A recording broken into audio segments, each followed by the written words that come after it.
بسم اللہ الرحمن الرحیم اعوذ باللہ من الشیطان الرجیم بسم اللہ الرحمن الرحیم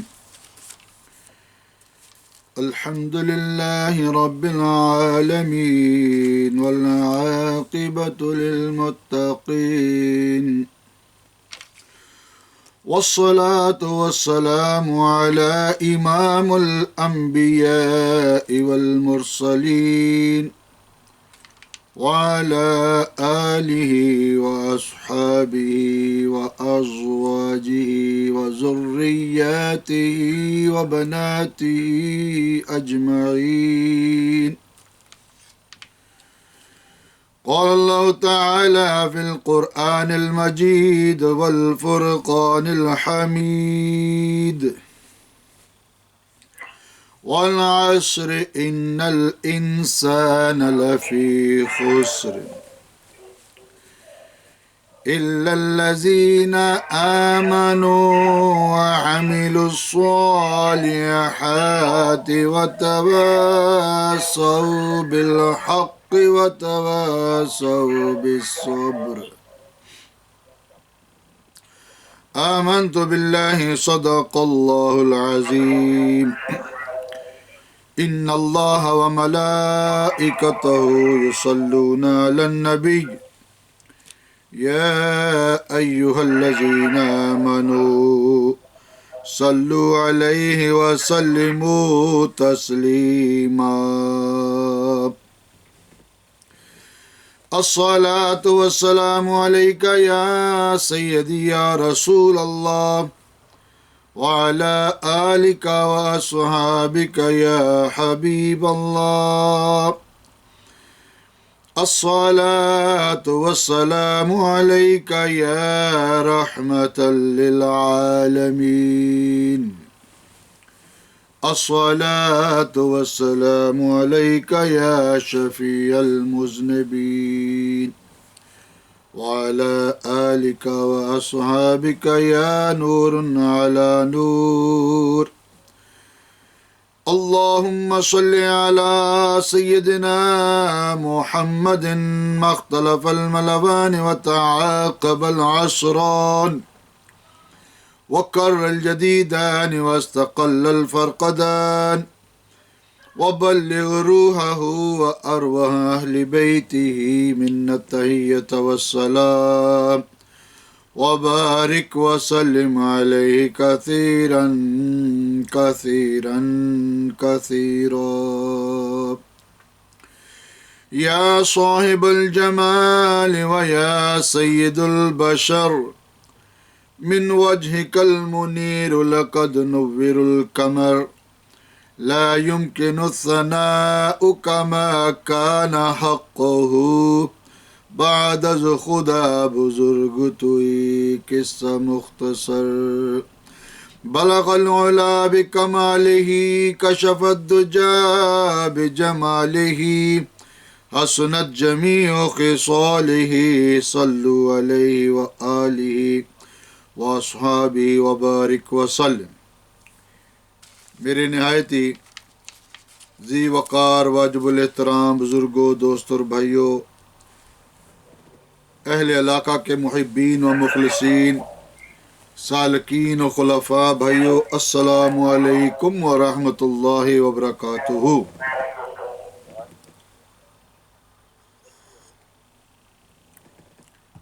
گزشتہ بیان میں نچیز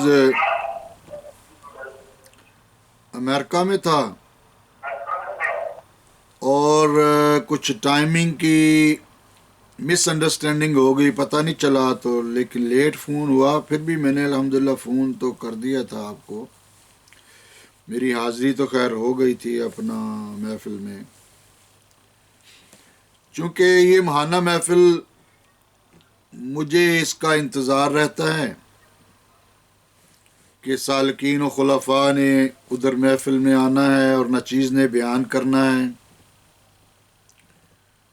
اور آج اس سورہ میں اس چیز کا بھی تذکرہ ہے کہ وہ لوگ جو حق کی دعوت دیتے ہیں، سچ کی دعوت دیتے ہیں، اللہ کریم نے ان کے متعلق کیا بیان فرمایا۔ تو میرے بھائیوں، سورہ عصر آپ کے سامنے تلاوت کی ہے، اور اس کا معنی یہی لیا جاتا ہے کہ قسم ہے زمانے کی۔ اگر اس کے اوپر غور و فکر کریں تو لفظ عصر رب تعالی جل شانہ کے قربان جائیں، یہ اس کی شان کے لائق ہی نہیں کہ وہ کسی معمولی چیز کی قسم کھائے۔ ویسے تو وہ قادر مطلق ہے، جس چیز کی چاہے قسم نازل فرمائے، وہ تو مالک ہے، خالق ہے، لیکن فرمایا کہ زمانے کی قسم ہے۔ تو یاد رہے کہ جب بھی اللہ کریم نے قرآن عظیم الشان میں قسم نازل فرمائی، ایک تو خاص الخاص چیز کی، دوسرا خاص کام کے لیے، اور تیسرا امت کو یقین دلانے کے لیے، چوتھا وہ ایمان لائیں اور جو ایمان لا چکے ہیں ان کے ایمان مضبوط ہوں۔ سبھی ذرا محبت سے کہیں سبحان اللہ، سبحان اللہ، بلند آواز سے سبحان اللہ۔ مجھے بھی پتا ہونا کہ آپ جاگ کر سن رہے ہیں، کیونکہ ابھی موسم تو ادھر لندن میں بھی سردی ہے، ان دنوں میں تو مائنس بھی پڑ رہی ہے، اور آپ کے پاکستان میں بھی کیا صورتحال ہے۔ یہ رب تعالی جل شانہ کا نظام ہے، کبھی دن ہے، کبھی رات ہے، کبھی سردی ہے، کبھی گرمی ہے۔ تو یہ سب رب کی شانیں ہے کہ اس نے اپنا نظام ترتیب دیا ہے۔ تو میرے بھائیوں، عصر کے معنی زمانے بھی فرمایا گیا ہے، قسم ہے زمانے کی، اور ویسے تو صلاۃ العصر بھی آپ پڑھتے ہیں، اور اسی طرح کہ صلاۃ العصر کی حفاظت کا بھی حکم فرمایا گیا ہے کہ حافظون علی الصلوات والصلاۃ الوسطی، کہ اپنی نمازوں کی حفاظت کرو، خاص کر درمیانی نماز کی، عصر کی نماز کی۔ اس کا مطلب یہ نہیں ہے کہ باقی نمازیں بندہ چھوڑ دے، نہیں، اس طرح نہیں ہے، نماز کی معافی نہیں ہے۔ میرے بھائیوں، سالکین بھائیوں، خلفاء بھائیوں، ہمیشہ یاد رکھو کہ نماز کے بعد ساری چیزیں ہیں۔ اگر کوئی بندہ سنت مطہرہ پر بھی عمل کرتا ہے تو بڑے اجر عظیم ہے، بڑا اجر عظیم ہے۔ ایک سنت پر عمل کرنے کا ثواب 100 شہداء کے برابر ہے۔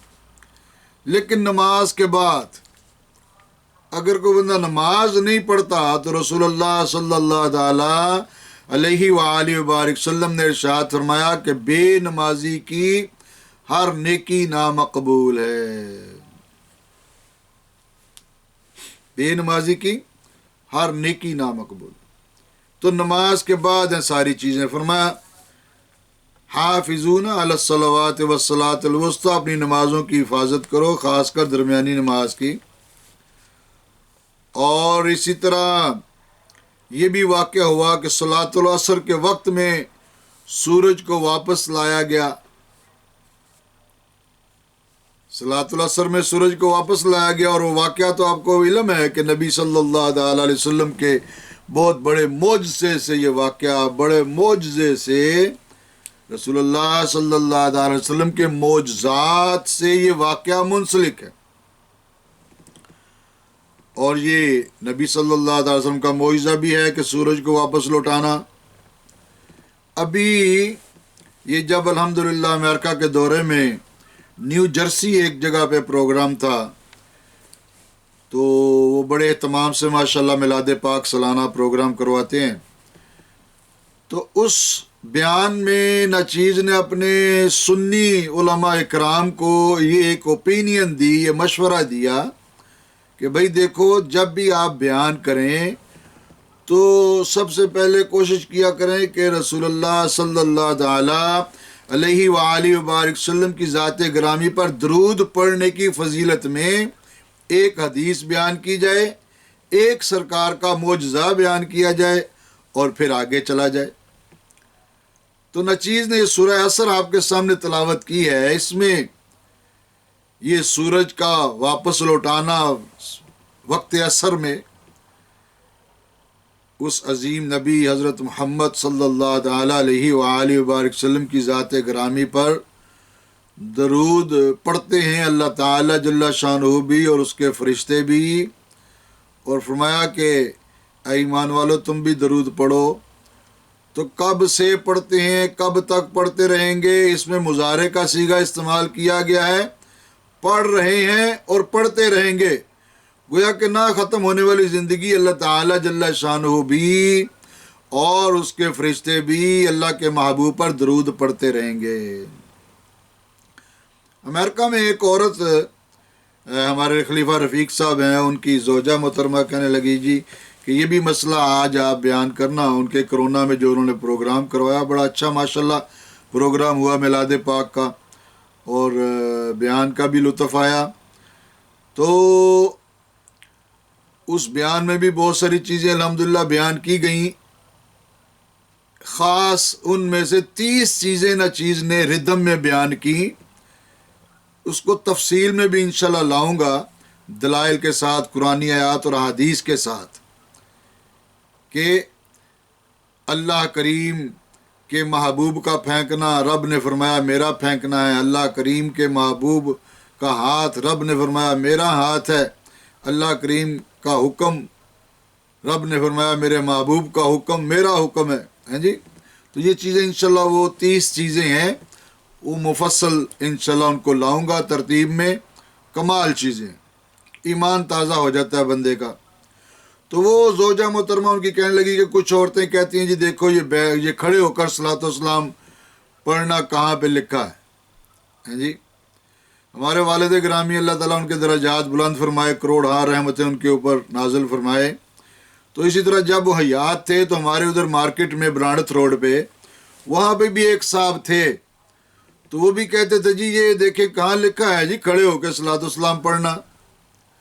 تو چند ہی دنوں کے بعد 14 اگست تھی، وہ 14 اگست والے دن جناب جب 14 اگست آئی تو سبھی دکاندار مل کے کھڑے ہو کے ملی ترانہ جناب پڑھ رہے ہیں، اور اخباری نمائندوں نے وہ تصویر اتار لی اور اخبار میں تصویر آ گئی۔ تو والد گرامی فرمانے لگے، اس کے پاس لے گئے، بھئی دیکھ تو کہتا ہے کھڑے ہو کے صلاۃ والسلام پڑھنا کہاں پہ لکھا ہے، تو اگر یہ قومی ترانہ کھڑے ہو کر پڑھا جا سکتا ہے تو صلاۃ والسلام کیوں نہیں کھڑے ہو کر پڑھا جا سکتا؟ تو میرے بھائیوں، سب سے پہلی بات یہ ہے کہ درود پاک اللہ کریم بھی پڑھ رہا ہے، اس کے فرشتے بھی پڑھ رہے ہیں، اللہ تعالیٰ نے حکم بھی فرمایا کہ اے ایمان والو تم بھی درود و سلام پڑھو، ہیں جی۔ بہت ساری چیزیں ہیں، ابھی گزشتہ دنوں نچیز جمعہ پڑھ کے آ رہا تھا واپس، اور ہمارے ایک اپنا مشتاق صاحب کے بھائی محمد عارف صاحب باؤ جی، انہوں نے فون کیا کہ درود پاک کون سا پڑھنا چاہیے، اور اس طرح تو بغیر وضو کے بندہ پڑھ سکتا ہے کہ نہیں پڑھ سکتا۔ تو میرے بھائیو، درود پاک کا کوئی وقت مقرر نہیں ہے، چاہے زوال کا وقت بھی ہے جس میں بندہ سجدہ نہیں کر سکتا، سجدے والی عبادت زوال میں حکم ہے کہ وہ انتظار کر لیا جائے۔ درود پاک کا کوئی وقت نہیں ہے، صبح پڑھیں، شام پڑھیں، کھڑے ہو کر پڑھیں، بیٹھ کے پڑھیں، لیٹ کے بھی آپ پڑھ سکتے ہیں، اگر کوئی شرعی عذر ہے تو لیٹ کے بھی پڑھ سکتے ہیں، لیکن تقاضا یہ ہے، محبت کا تقاضا یہ ہے، ادب کا تقاضا یہ ہے کہ درود پاک جب بھی پڑھا جائے کوشش کی جائے باوضو پڑھا جائے، اہتمام کے ساتھ پڑھا جائے، رسول اللہ صلی اللہ تعالی علیہ وسلم کی ذات گرامی کا تصور قائم کرتے ہوئے پڑھا جائے، سنہری جالیوں کا تصور قائم کر کے پڑھا جائے، محبت سے لگن سے پڑھا جائے، کیونکہ رسول اللہ صلی اللہ تعالی علیہ وآلہ وبارک وسلم نے ارشاد فرمایا کہ جو میرا امتی مجھ پر درود پڑھتا ہے اس کا درود فرشتے اللہ کریم نے مقرر فرمائے ہیں کہ وہ مجھ تک وہ درود پہنچاتے ہیں کہ یا رسول اللہ صلی اللہ تعالی علیہ وآلہ وبارک وسلم فلاں بن فلاں نے آپ کی بارگاہ میں درود و سلام پیش کیا۔ اور حدیث پاک میں آتا ہے کہ جو شخص جو میرا امتی محبت سے مجھ پر درود پڑھتا ہے میں خود بنفس نفیس اس کے درود کو سنتا ہوں. اور درود پاک کی فضیلت میں تو یہ بات آ گئی.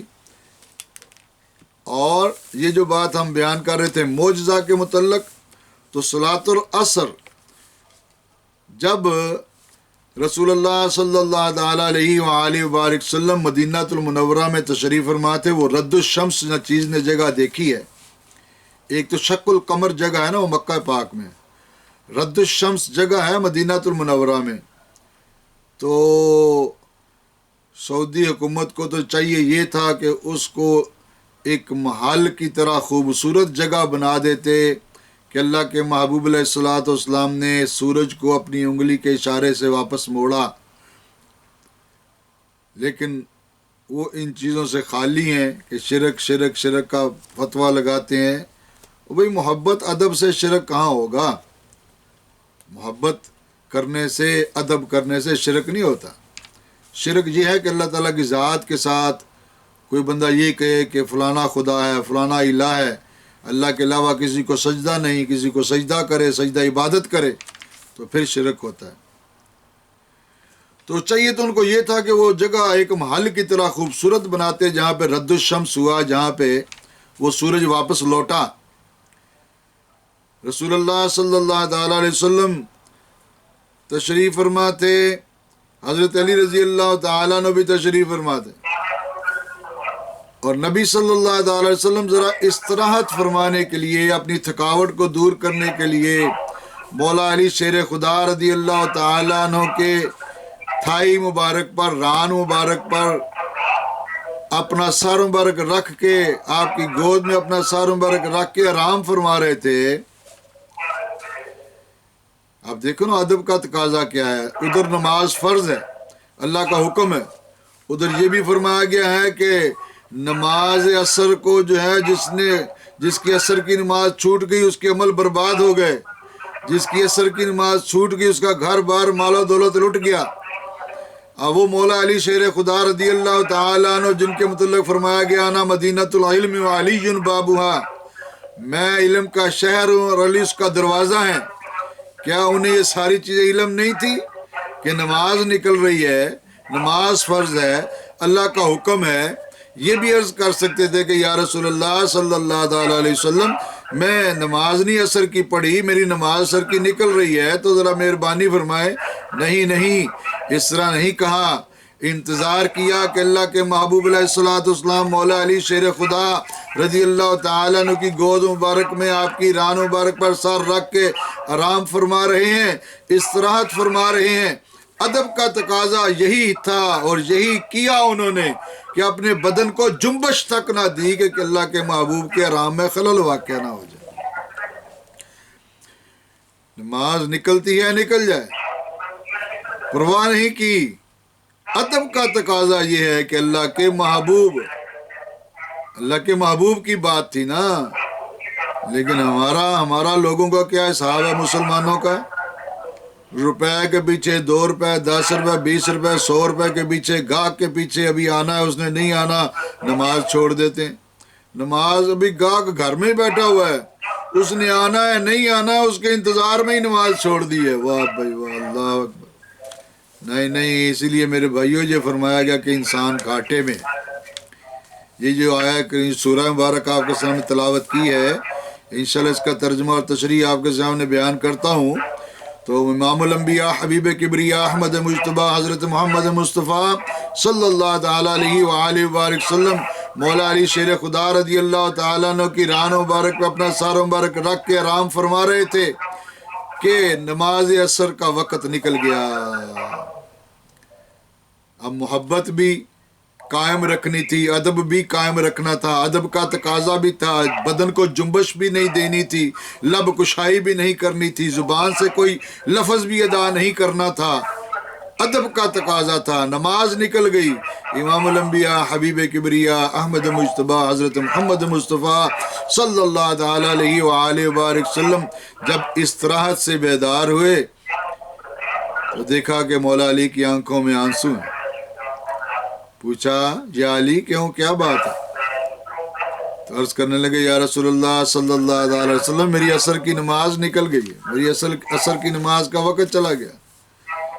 اللہ کے محبوب علیہ الصلوۃ والسلام نے اپنی انگلی کے اشارے سے سورج کو حکم دیا، سورج کو امر فرمایا، اشارہ کیا، اور واپس مقام عصر پر سورج آیا، اور مولا علی شیر خدا رضی اللہ تعالیٰ عنہ نماز عصر ادا فرمائی اور سورج غروب ہوا۔ یہ والعصر کی اللہ تعالیٰ قسم جو کھا رہا ہے، یاد رکھیں اللہ تعالیٰ کسی معمولی چیز کی قسم نہیں کھاتا۔ جسم کو رب تعالی جب تعالیٰ جل شانہ نے اپنے قرآن میں نازل فرما دیا وہ معمولی نہیں ہے۔ والعصر قسم ہے زمانے کی، وقت عصر کی، نماز عصر کی۔ اس کا مطلب یہ ہے کہ عصر کوئی معمولی چیز نہیں۔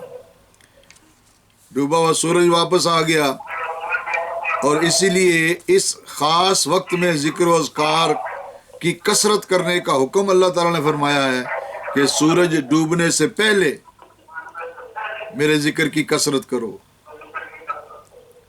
اس لیے اولیاء کرام جو ہیں اولیاء کرام اور کاملین عصر کی نماز کے بعد ختم خواجگان جو ہے وہ ترتیب دیتے ہیں، اور عصر سے مغرب تک کچھ نہ تناول کرنا، ذکر اذکار میں رہنا، اس کا اجر کیا ہے؟ روزہ رکھنے کے برابر اس کا اجر فرمایا گیا۔ اور اس سورہ کے نزول کے بعد مسلمہ کذاب نے عمرو بن عاص کو گستاخانہ جملوں سے اس صورت کا مقابلہ کرنے کی کوشش کی، کیونکہ وہ تو جھوٹا تھا۔ جھوٹے ہی حق کو جھٹلاتے ہیں نا، جو سچے ہیں وہ تو تسلیم کرتے۔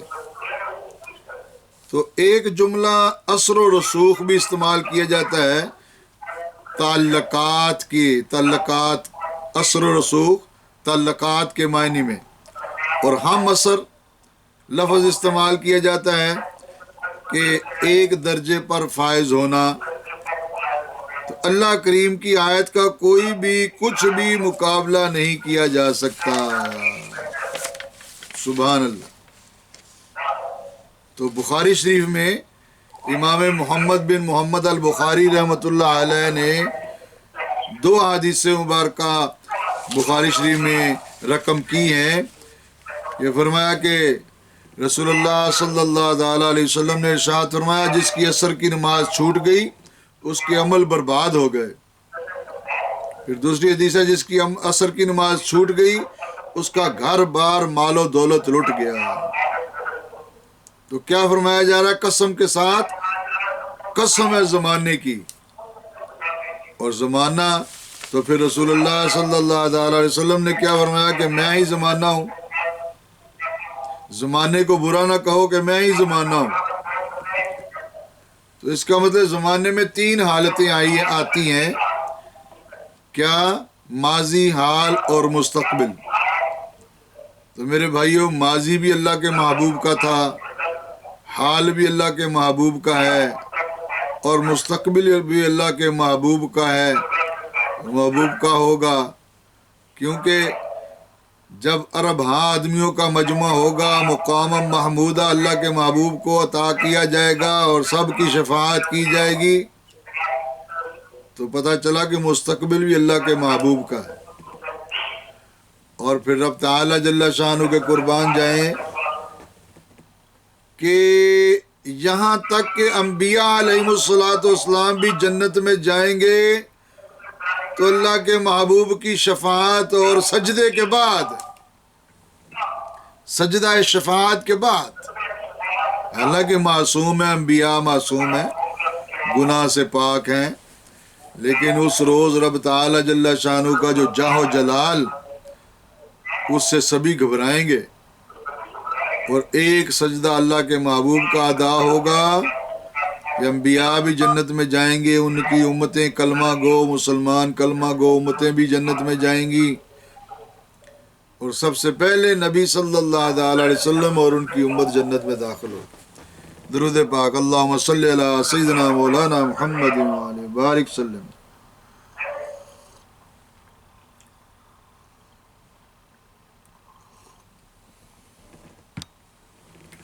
تو میرے سالکین و خلفاء بھائیوں، اب یہ تو پتہ چل گیا کہ رب تعالیٰ جل شانہ نے قسم سے یہ بات بیان فرمائی، اور پھر آگے کیا فرمایا؟ والعصر ان الانسان لفی خسر، کہ بے شک انسان گھاٹے میں ہے۔ کون سا انسان گھاٹے میں ہے؟ وہ جو سرکش ہے، جو نافرمان ہے، جو بے عمل ہے، جو بے نمازی ہے، جو وقت کی قدر نہیں کرتا، جو صحت کی قدر نہیں کرتا، اللہ تعالیٰ کے احکامات کی قدر نہیں کرتا، رسول اللہ صلی اللہ علیہ وسلم کے ارشادات کی قدر نہیں کرتا، سنت سے خالی زندگی گزار رہا ہے، گناہ کی زندگی، جھوٹ دھوکے فراڈ کی زندگی گزار رہا ہے، اور ایک کافر ہو کر زندگی گزار رہا ہے، تو وہ گھاٹے میں ہے۔ ان الانسان لفی خسر، بے شک انسان گھاٹے میں ہے۔ قسم کھا کے فرمایا جا رہا ہے۔ پھر آگے کیا فرمایا؟ الا الذین آمنوا وعملوا الصالحات، مگر وہ لوگ گھاٹے میں نہیں ہیں جو ایمان لائے اور اچھے اعمال کیے۔ آج سنت طریقے کو سمجھے ہی نہیں کچھ جا رہا، اور یہ کہتے ہیں سنت ہی ہے نا بھائی، سنت ہی ہے نا جی، کون سا فرض ہے؟ وہ اللہ کے بندے، اللہ تجھے ہدایت دے، سنت میں تو فرض بھی آ جاتا ہے، واجبات بھی آ جاتے ہیں، اور سنت طریقہ پھر اللہ کریم نے اس کو پریفرنس دیا ہے، اس کو اہمیت دی ہے، اس کو کامیابی کی راہ بتایا ہے، تو تیرے نزدیک سنت طریقہ کوئی معنی نہیں رکھتا؟ یہودیوں کا طریقہ اختیار کر کے تو خوش ہوتا ہے، اس کا مطلب یہ ہوا، کیا مطلب ہے تیرے ایمان لانے کا؟ کیا مطلب ہے؟ انسان اے دنیا کے اوپر زندگی گزارنے والے، تیرا کلمہ پڑھنے کا مقصد کیا ہے؟ مطلب کیا ہے؟ کیا تو نے کلمہ اس لیے پڑھا ہے کہ یہودیوں کا طریقہ اختیار کرے؟ کیا تو نے کلمہ اس لیے پڑھا ہے کہ اللہ کے محبوب علیہ الصلوۃ والسلام کی سنت کو کاٹ کر کوڑے میں پھینک دے؟ اس لیے کلمہ پڑھا ہے؟ اور آج شیطان نے تیرے اندر یہ وسوسہ پیدا کر دیا کہ سنت ہی ہے نا جی، سنت ہی ہے نا جی، سنت ہی۔ اللہ اکبر! وہ اللہ کے بندے، سنت کو ہی تو اللہ کریم نے کامیابی کی ایک راہ بتائی ہے، دنیا و آخرت کی کامیابی، دنیا کی کامیابی، قبر کی کامیابی، موت کے وقت کی آسانی، آخرت میں بغیر حساب کے جنت میں داخل ہونا، وہ سنت ہی تو ہے۔ من تشبہ بقوم فہو منہم، جو جس قوم کا طریقہ اختیار کرے وہ اسی میں سے ہے۔